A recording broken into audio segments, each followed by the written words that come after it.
All right, we are here. It's the MinerTalk preseason podcast with UTEP head coach Joe Golding. I'm Adrian. Steve Kaplowitz with me as well. Last year, we've been doing this for the last 4 years, Coach. I can't believe you haven't gotten tired of us doing this. I actually enjoy both of you, man. Contrary to belief out there, man, huh? 10 newcomers, whole new staff.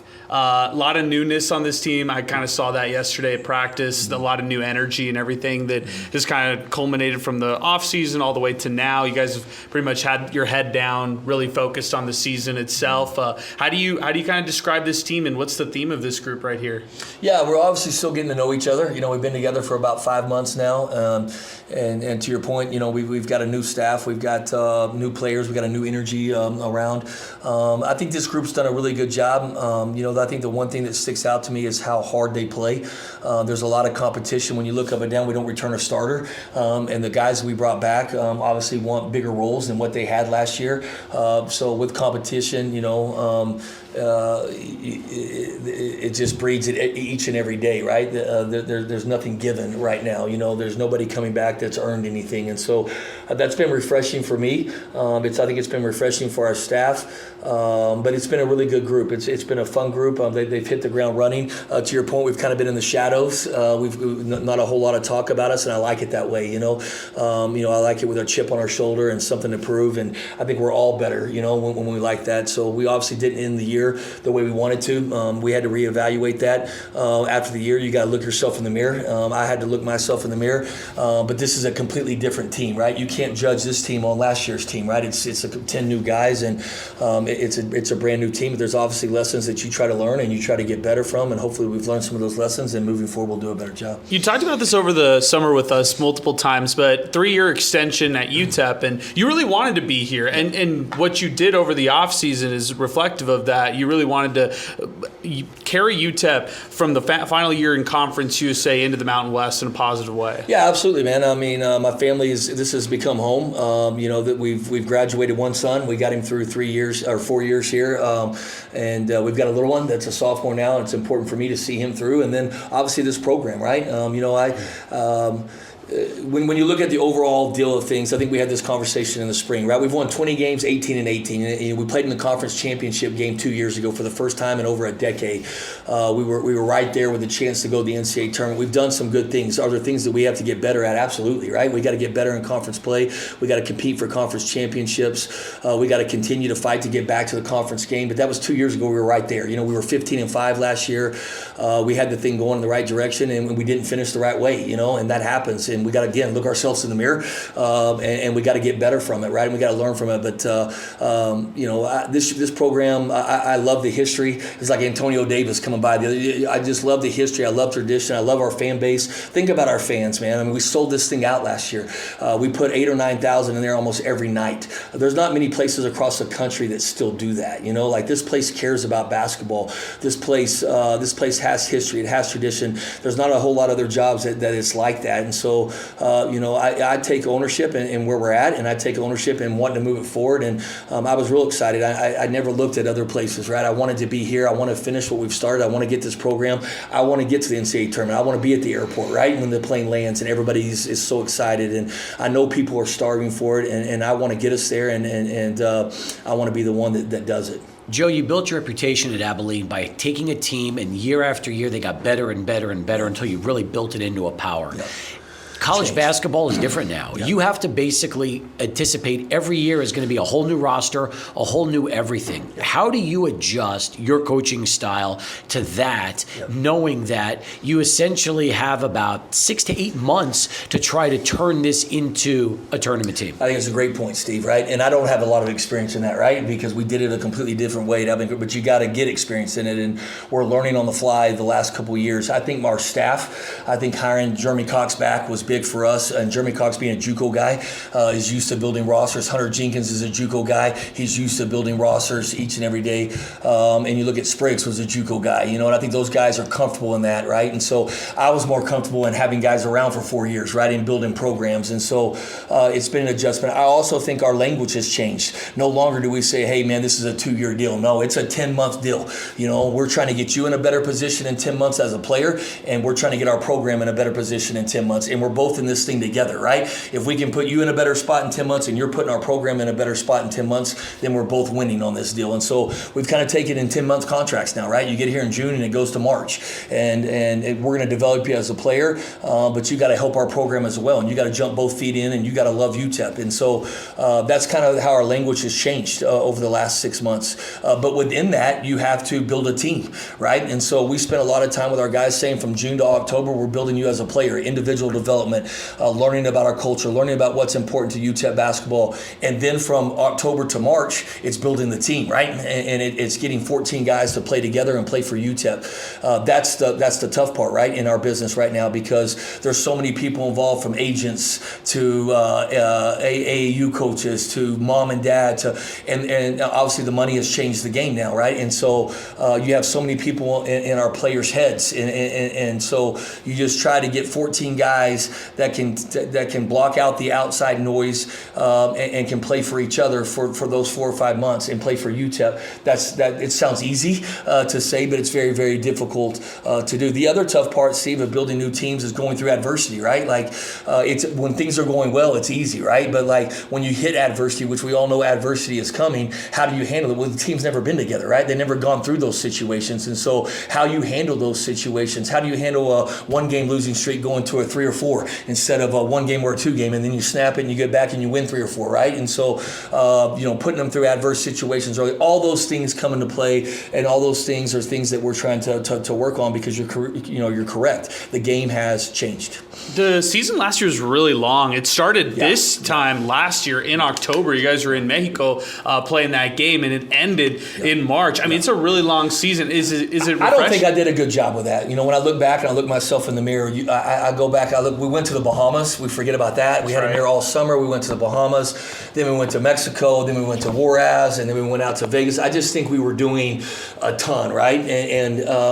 I'm not using it as an excuse, Adrian, at all, right? But it was a long year, and I think it was too much, when I look back. We also had the 1033 campaign, which I look back, I have regrets on that. I think I put too much pressure on those guys, right? With putting that shirt out there and doing that. So again, look at myself in the mirror, right? And things that we could have done possibly different. I don't know if we'd have done it a different way, if it had been the same, who knows, man? But I do think it was a long year. I think this year's been good. We've been here all June, right? We've been in El Paso. We took a team retreat 2 weeks ago. We always do this. We get up to the mountains. We get away.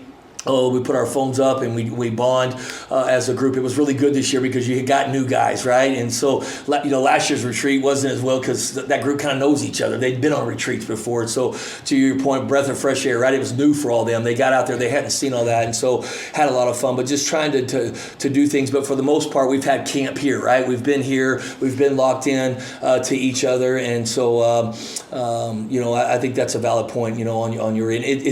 And February and March made it seem really long, when we struggled and we couldn't, we lost consecutive games and we couldn't get it turned. It got longer, long days. And so, obviously to your point earlier too, when we started, it's just refreshing right now, and again, I want to say this publicly, it had nothing to do, I'm a biggest fan of DT. I'm a big fan of Otis, Kevin Kalu, those guys, Corey Camper, I love those kids. They were here for 2 years. We got real relationships. Nothing ended badly, man. It was just time for a fresh start. Same thing with our staff. Our staff have been together a long time.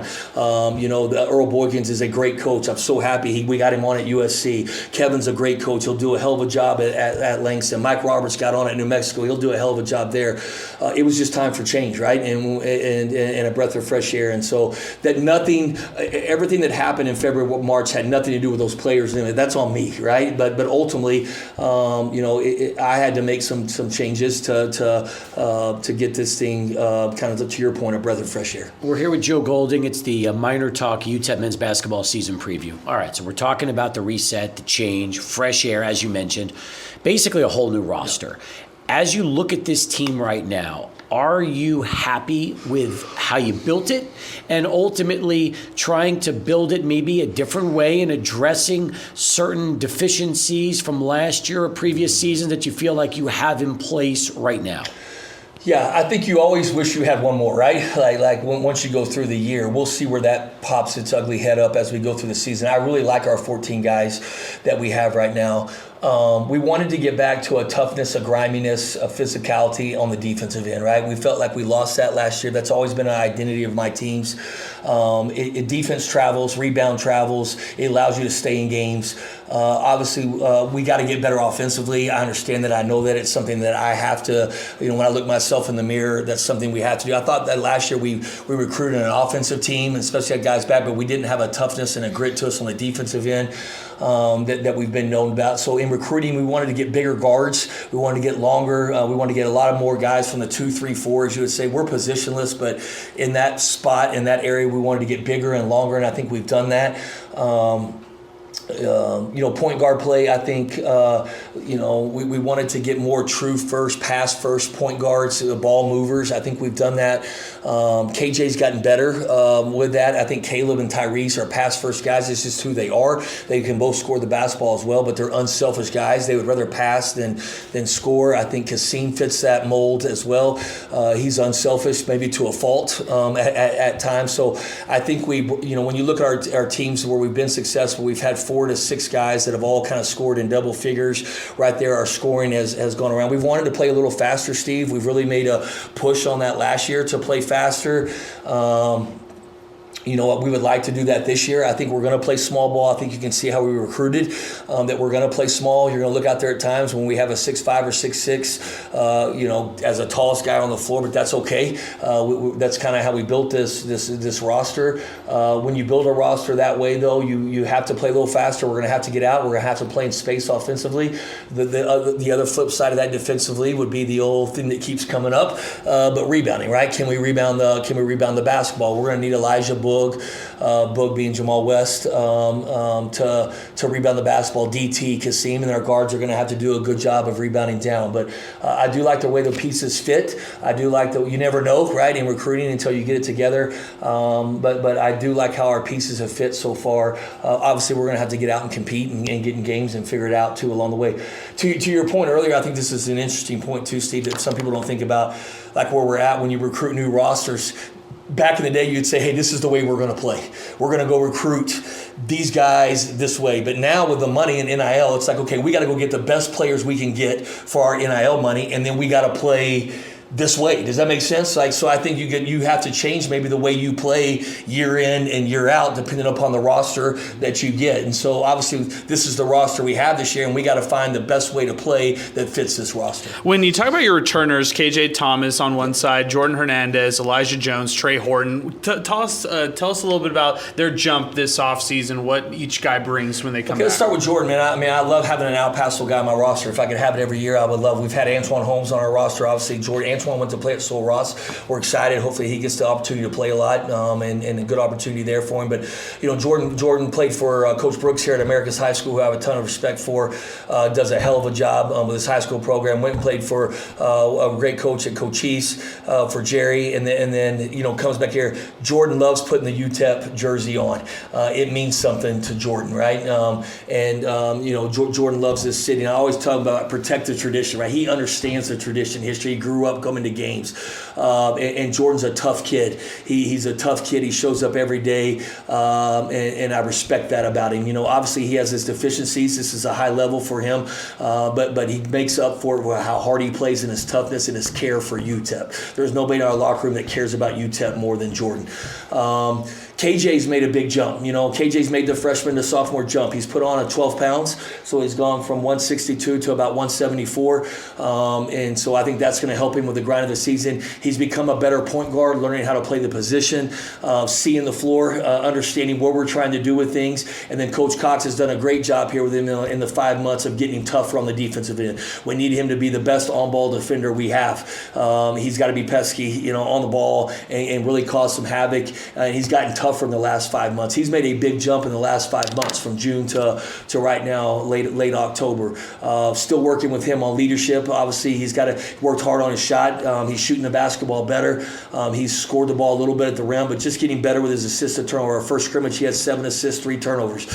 So that's heading in the right direction with him. Elijah's made a big jump. Elijah's always had the talent. The talent has never been the issue. It's always been discipline with Elijah and accountability with Elijah, both on and off the floor. And he's maturing. He's been with us now. He knows that we care about him.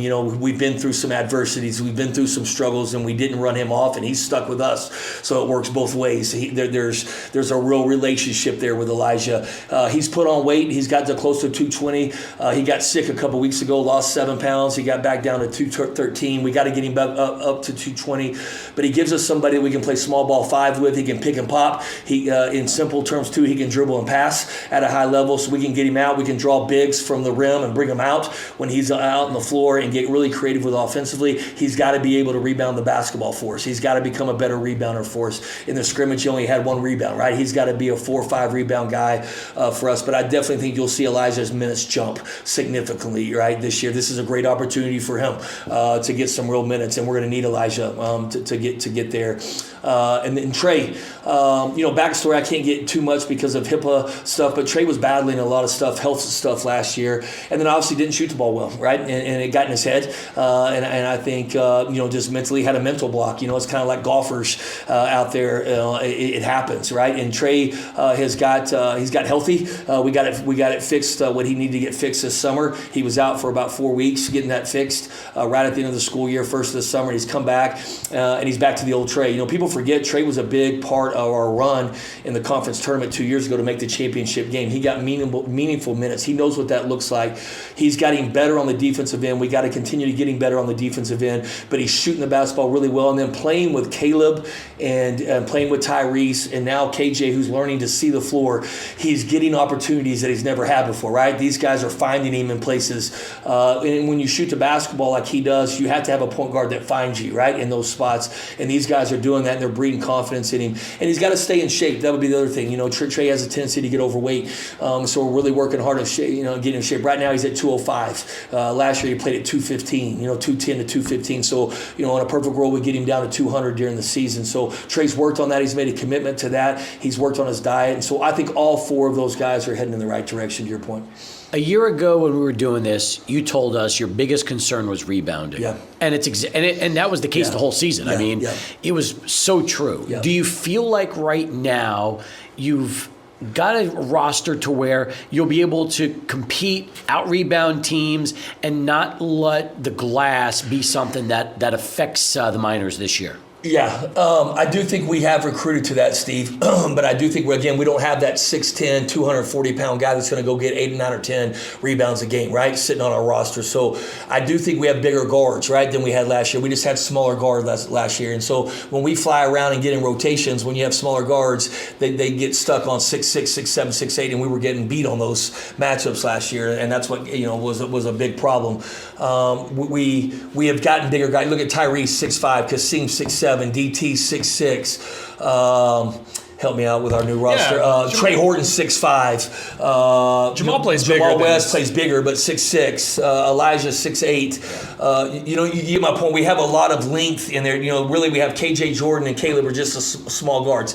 Everybody else, but we don't have that one guy that I know when I get off the bus is going to go get 10. Right? We're going to have to gang rebound. Right? Our guards are going to have to rebound down. But to your point, I think Jamal he's got a motor. I think he can win some of those battles. Elijah's got to do that for us this year. Right? That's something that we've been working really hard with him. He's got to buy into that role of going. He's a pretty good offensive rebounder, but can he be a better defensive rebounder? So I do think, Steve, we've recruited a more physical, tough team that will battle. We're working on it way more than we have in the past, and we're going bone on bone, which is scary. Going bone on bone as much as we're going right now. But we felt like it has, it's a non-negotiable for us, especially coming off last year. When our teams are good, we guard, we rebound, we turn teams over, and we take care of the basketball, right? And so, again, in recruiting, can we become a better rebounding team? Can we still turn people over and fly around with a smaller lineup? And then can we find guards with high IQs that value the basketball? You look at our scrimmage the other day, if we could take that box score all year long, we would love life, right? We had 22 assists, 10 turnovers, right? Turn them over 24 times. times. Those are the stats that we look at, right? We were even on the glass with Corpus Christi, and we held them to 34% from the floor. So they missed a ton of shots, and we were still even on the glass. We shot 52% from the floor. There wasn't a ton of opportunities for us to get. So again, that's one scrimmage. That's just Corpus Christi, but that's what the box score we want to look like moving forward. With a guy like Tyrese Watson, he comes from Louisiana Monroe. He averaged 11 points, 3 rebounds, 3 assists a game last year. He's going to be a household name for UTEP fans. We've been on Tyrese all summer, right? Because what we're asking Tyrese to do is completely different than what he's had to do before and how he's had to play. He's also going to play off the ball a little bit this year, which at Monroe, the ball was always in his hands, right? So there's going to be times this year where we have 2 point guards on the floor with Tyrese and Caleb. There will be times, I would assume, we'll have 3 point guards. You'll see a lineup with KJ, Tyrese, and Caleb on the floor at the same time. So where I've been on him is defensively. We think he can be the defensive player of the year. He's got 6'5". He's got that Bieniemy size. Offensively, he can. He makes. I'm not saying he is Bieniemy. I don't want to put that on him, but he has that size. He sees the floor. He can make every pass on the floor. He can finish at the rim. He had over 120 free throw attempts. He shoots above 70% from the free throw line. He has a Philly toughness to him, a physicality to him. He's a really, really good player, and he is really, really in the last, I would say, couple months really embraced UTEP, right? Month and a half, really embraced UTEP, what we're trying to do. He's been a little banged up. He didn't play in our last scrimmage. He's getting healthy now. He'll play in our next scrimmage. But we need Tyrese to have a good year. He's a fifth-year guy. He's older. We think we got a really good player in him, right? That's really versatile, and we're extremely excited about what he brings to the table on both sides of the floor for us. Of the 10 newcomers that are here this season, how many of them have a legitimate shot to be part of this regular rotation starting the season going into conference play?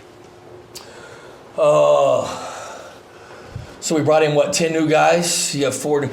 Steve, we'd like to play 10.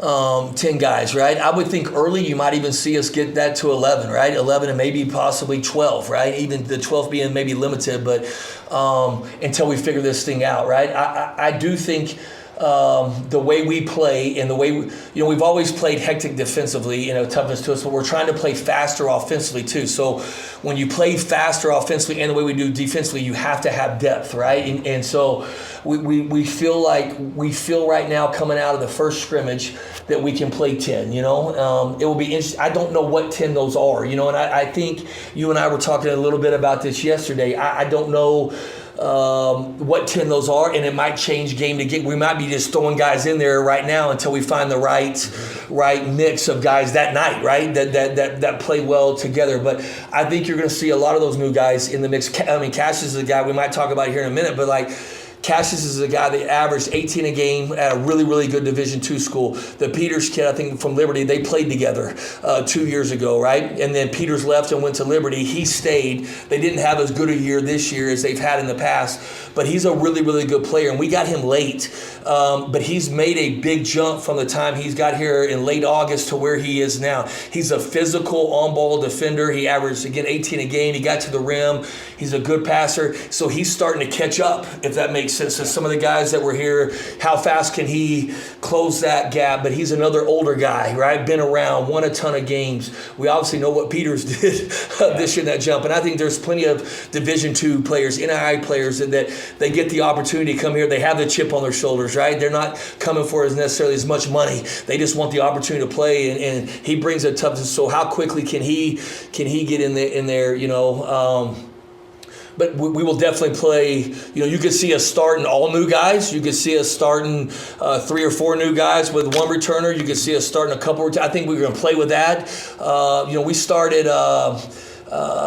And I tell our guys, starting doesn't mean squat, but we had, I think, three new guys and 2 returners against Corpus. We'll switch that this scrimmage. We'll start a different lineup to see, and obviously Tyrese is playing this scrimmage, but those guys will definitely be in the mix.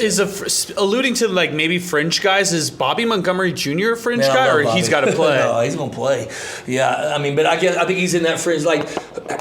Who out of that group makes the jump, right? Like in November and December, right? Through non-conference play, how quickly, like Bobby's been really good in practice. Bobby's another guy we haven't talked about that's at 6'5". He weighed 202 yesterday. He's got a physicality and a toughness to him. I love him. He can really rebound the basketball on both ends of the floor. He's really buying in defensively. He can switch. He can guard multiple positions. Offensively, he's figuring it out. The game of basketball speeds up. Like, he was great this summer. Then all of a sudden now you're starting to put in sets. So now you got to think about what sets we're running offensively. Defenses are changing. You got scouting reports. How quickly can he pick that stuff up? We're trying to get him to play really physical and tough for us. He had 4 fouls in, I think, 30 seconds the other night in this scrimmage, but that's okay right now. We want him to play hard and physical and tough. We can always back that up, but he's going to get an opportunity. Yeah, absolutely. He's going to get an opportunity early. It's that way with all freshmen. How quickly do they pick it up, right? And then what's the opportunity that presents himself? But you're going to see him play the wing position for us this year. You're going to see him play some small ball for us, because of his physicality and his toughness and his motor and how well he rebounds it. So, I knew we got a good one in Bobby when we got him. I think the best thing about him, he's coachable. He's in here every day. He's watching tape. He has a great energy about him, and he wants to be a great player. Of the newcomers, who can you look at right now and tell us they're going to be fan favorites? When people come to watch this team play, fans are just going to immediately gravitate to these individuals. I'll say this, Steve, first. I think these fans are going to appreciate this team right off the bat because of how hard they play, right? And I think when you go back to when you talk to fans, the Coach Haskins teams, the Billy teams, the Doc teams, the Barbie teams, they love those teams. Not only did they have good players and it was an exciting brand of basketball, but how hard those teams played. It obviously started back with Coach Haskins and how much he put an emphasis on the defensive side of the ball and the toughness and the physicality. I think UTEP fans are going to embrace this team right off the bat when they see how hard this team plays. I think UTEP appreciates that, right? And I think that's what they're going to like right off the bat with this team. I think it's very visible when you watch us practice. It's been a constant, and they haven't wavered from that. This team also, over 5 months, has a closeness about it, right? They're new. They're a breath of fresh air. They're playing for each other right now. They're not playing for anything else. They are playing for UTEP. There's no side agendas right now, with this group. And I think our fans will see that and appreciate that. When a guy goes on the floor, there's 4 guys sprinting right now to get him off the floor. There is a care for each other and a care for UTEP. I think all new guys bring something different, and our fans are going to like. They'll probably pick and choose some guy, who they like, But you go, Blackwell. I think they're going to like the way he sees the floor, the way he gets guys involved. He has a great energy about him. We're obviously trying to get him to, again, it's not like a broken record, but better defensively. All he did in JUCO was play zone, and now he's having to guard man. And he's growing in that. He's got to get better, but he's growing. But I think our fans, he's an exciting player. He plays with a ton of emotion. Tyrese plays with a ton of emotion, a physicality, a toughness that I think our UTEP fans will love. Kasim is kind of that smooth criminal, man. He's never too high, too low. He's very versatile, can play, again, multiple positions on the floor, has a great energy about him, exciting player, gets above the rim. DT is a toughness, physical player. And very skilled. Obviously at Seton Hall, he was just a 3-and-D guy from the corner. We're trying to get him to become a better cutter and get to the rim. But he's more like Kasim. He's kind of laid back. LA, man. LA is instant offense, man. I don't know who you guys have had around here. They're just guys you throw in there. It's kind of like going to the casino, right? And you go to the craps table and you got $100 and you put them on every line, and Adrian rolls for 30 minutes. It's a hell of a roll. You and I are leaving and we won money, right? But then there's times we give Adrian $100 and you and I put it out there and Adrian craps out on the first damn roll, right? So that's LA right now, right? A little bit, right? He's learning defensively. He didn't play at Kent State at all, right? So basically it was just like a redshirt year. And then he played for Coach Jenkins last year. So it's just a transition, right? And how quickly can he pick it up? But offensively, like we put him in the other day, he got 2 offensive rebounds quick, boom, boom, and then came down 2 possessions later and hit a 3. So I'm no math major, but 7 points in about 2 minutes. He just does that. He finds ways to put the ball on the rim. Cassius, toughness. That's what I think about Cassius, a toughness about him. Winner, he's won a ton. LA's won. That's those guys, a lot of guys in our program have won. Jamal. I think our fans will love him. I mean, I think you guys have been around. Maybe your brother Matt came by practice the other day. That seems to be like the guy that they kind of gravitate towards. He's undersized, but makes up for it with heart and grit and toughness and passion, and fights people and go above the rim player, dunker, face up, can shoot the three, can score from all three levels. The sucker's just won everywhere he's gone, from Nichols to JUCO with Coach Jenkins to Nichols State. They just loved him at Nichols. He just wanted the opportunity to play at a higher level. People say, well, he's too small, he can't finish that around the rim. I'll take a one-on-one matchup all day with Boog. We're going to put him in one-on-one matchups, and teams are going to have to bring the double. But what I love about Jamal, his nickname's Boog, by the way, what I love about Boog is when two guys come on him, he's a great passer. He finds the open teammate. He's unselfish. He just wants to win. Think about this, man. I don't know how old Boog is. He might be 32 years old, man. He's been in college basketball now for 5 or 6 years, but he never complained. If you know anything about college basketball, summers aren't fun, right? They're the grind days. They're waiting, conditioning. You're putting stuff together. It's no fun. There's not a game for 5 months away, right? He never complained one time. If I was his age and gone through what I'd be like, Coach, man, like, give me a day off or come home. He never complained. This is who he is. He's our alpha dog. He runs our locker room. He's both feet in. He's sold on me. He's sold on our team. He's sold on UTEP. He's the happiest. He can't be at Nichols. And no knock on Nichols, but he played in front of 350. He's so happy for November 3rd to get here with some energy, and to play here. But I think our fans, yes, Steve, I think they'll love you. Last thing I want to mention about the guys you reeled off, Kasim Watson had a 30-point game and was third team All-MEAC, and that guy could be a significant contributor for you guys, a pretty tall, lengthy combo. Yeah, I love Kasim, man. I think Kasim's best basketball is in front of him, right? And he's got a huge ceiling, and again, what we're trying to get him to do defensively is different than what he's done before. Kasim's light, too. He only weighs about 200 pounds. We've put 10 pounds on him in the summer. I wish we could have put 15 or 20 pounds on him. He's going to need that as he continues to grow in his development. Is just putting on weight, but he's so skilled, right? So if they guard him with bigger guys, we can put him out on the perimeter and he can get past them off the bounce. If you guard him with smaller guys, you can put him on the block, right? So he's just versatile. We have a lot of different pieces like that, not just Kasim, right? That we can kind of mix and match. So it'll be interesting offensively how we put this thing together, right? But he's a guy that we're going to have to get the ball to in certain spots because he's a mismatch. Whether we play him as a guard spot or whether we play him as a big, right? We can kind of mix and match with him. He's been hurt, so he missed 3 weeks of fall camp, which kind of put him back a little bit. But he was back last week, got to play in the scrimmage, and I think each day he's just getting better and better and better, right? And so I love coaching Kasim. He's an energy giver. He wants to be coached. And to your point, he can really score the basketball. We need him to rebound, to Steve's point, man. He had 6 rebounds in the scrimmage. We need him. He needs to be a guy that if he's going to play the kind of minutes that we think Kasim's going to play, that rebounds the basketball and does all the little things too, besides scoring the basketball. I also think this is the most talent that Kasim has ever played with. So he's also learning that he doesn't have to take some bad shots, or he doesn't have to take as many, the volume of shots. He can turn those down, and he can create offense for his teammates, right, which he's getting better at. Let's talk schedule for a second. Yeah.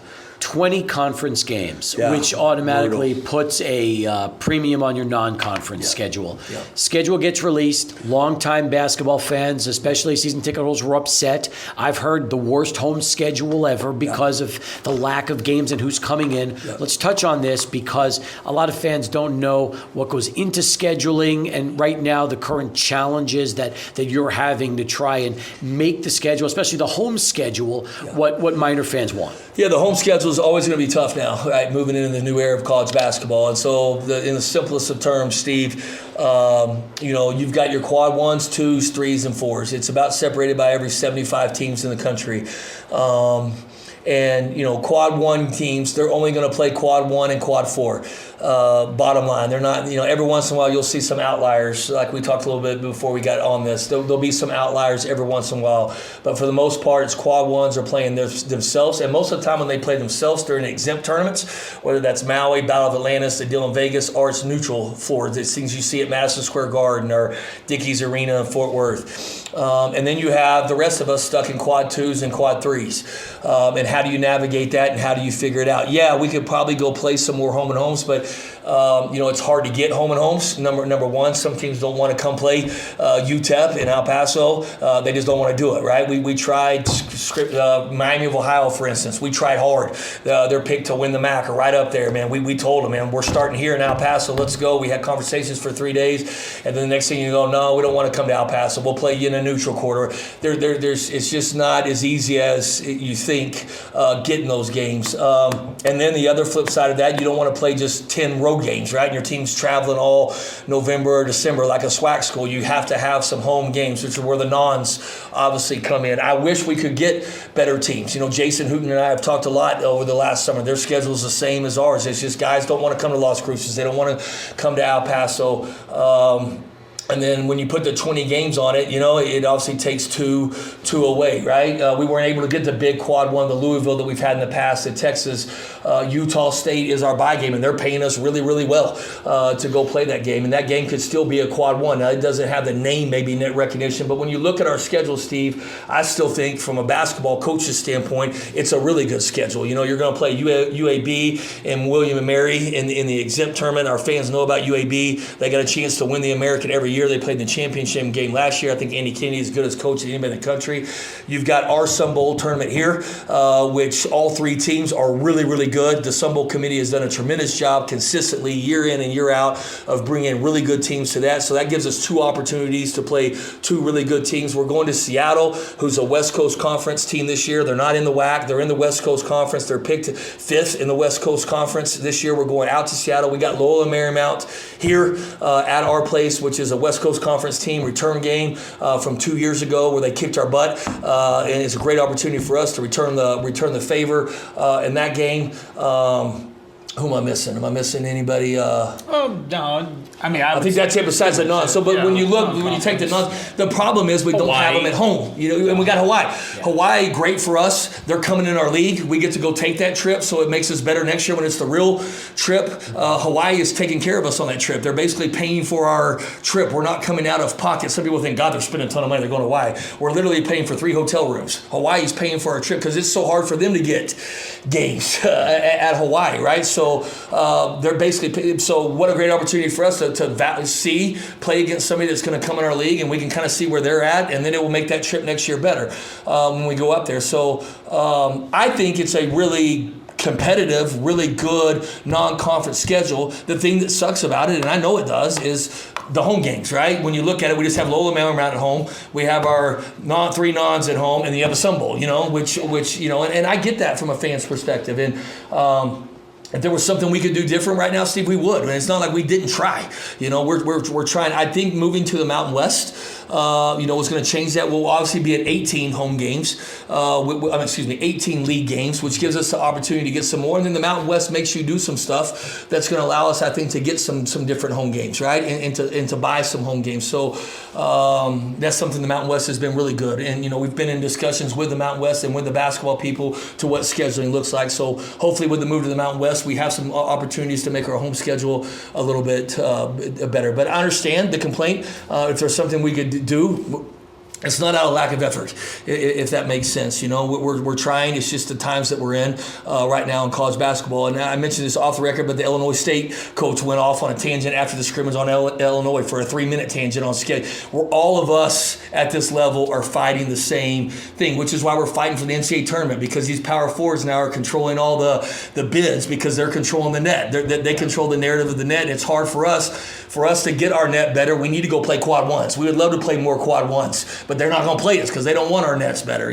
So it's just a constant discussion right now in college basketball, and it's just where we're at right now for scheduling. Last dance of Conference USA. How do you see this league? What's funny, when we talked about the preseason poll, I started dying laughing. Colin brought it in. I was like, put Liberty 1, Kennesaw 2, and then throw everybody else in a hat and pick them. That's our league. I think Liberty deserves to be the favorite. They return a lot, and they won it last year. I've always said that, And so, I think they are there, and Kennesaw is right there. They return a lot. They obviously lost a really good player in Woodley, who's at Louisville now, but they return the good 4-man, the good guard, and a couple good wing pieces. They got a lot coming back, and then you look at everybody else. And I don't know about Delaware and Missouri State. I have not studied them, so I don't know those two. But when you look at the other guys, Everybody else is brand new in our league. Everybody, has got new guys. So I think November and December is going to be very important for all of us in our league because we're all dealing with new rosters and how it navigates. And then I think when we get in conference play, it's going to be really, really interesting, right? To see who can get their teams playing together quicker over these last 2 months as we head into conference play. And then conference play didn't do us any favors, right? Like they didn't make it easy on. They stuck it to us, and I don't care. I can say it now. They can't find us, I guess, right? We're leaving. Hell, they didn't even invite us to the meetings. Media day. The meeting, anything. Yeah. So. They didn't make it easy on us early, and so we're going to have to be ready to play. Right off the bat, we got 3 road games to start. So I see it as wide open, though. You take Liberty and Kennesaw. I think those teams. You would say, okay, those teams will be in the mix in March with what they have back, and then who knows, right? You got the rest of us. It will be really interesting to see how it plays out. This was an interesting stat too. I know you guys are stats guys. I don't know exactly. Coach Mudge told me this at Sam, but I think the year before we brought back, let's say, 22 of the top 30 returning scorers in our league. This year we returned like 3 of the top 30. So it's going to be a wide open league. You know what I mean? Like I think it's just wide open. New players, new teams, new rosters. Last year there was so much. We returned everybody. La Tech returned everybody. Sam returned. Western returned. Liberty returned.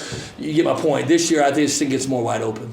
Based on how last season, you talked about 15-5 and then things went downhill from there. Yep.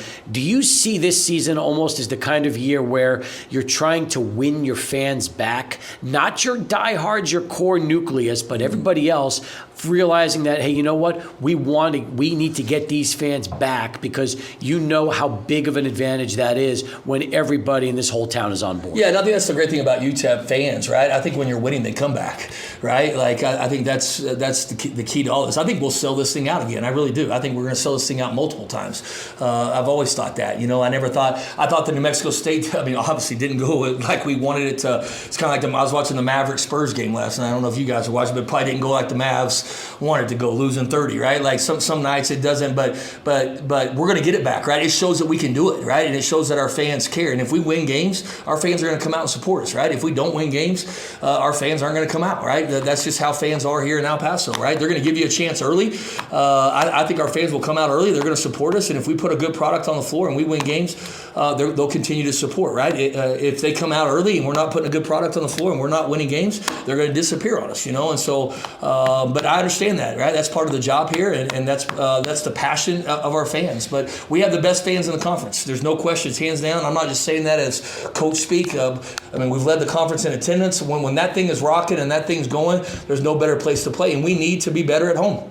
We need to win at home, and the fans are a big part of that, right? So we need our fans, right? And we need our fans to get behind us, and our fans, they're diehards, right?